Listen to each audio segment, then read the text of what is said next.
നേരം വെളുത്തപ്പോൾ തന്നെ ആ ചെറുപ്പക്കാരൻ മീൻ പിടിക്കുവാനായിട്ട് നദിയിലേക്ക് പോവുകയാണ്. നടക്കുന്ന വഴിയിൽ തൻ്റെ കാലിൽ എന്തോ തട്ടി.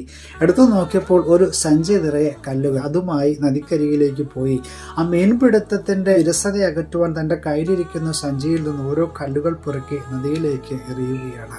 നേരം വെളുത്തു. തൻ്റെ കയ്യിൽ ഇനി അവശേഷിക്കുന്ന ഒരു കല്ല് മാത്രം. വെറുതെ ഒരു രസത്തിന് നോക്കിയതാണ്. അപ്പോൾ കല്ലിന് വല്ലാത്ത തിളക്കം. ചെറുപ്പക്കാരൻ മനസ്സിലാക്കുകയാണ് താൻ ഇതുവരെ നദിയിലേക്ക് വലിച്ചെറിഞ്ഞത് രത്നക്കല്ലുകളായിരുന്നു.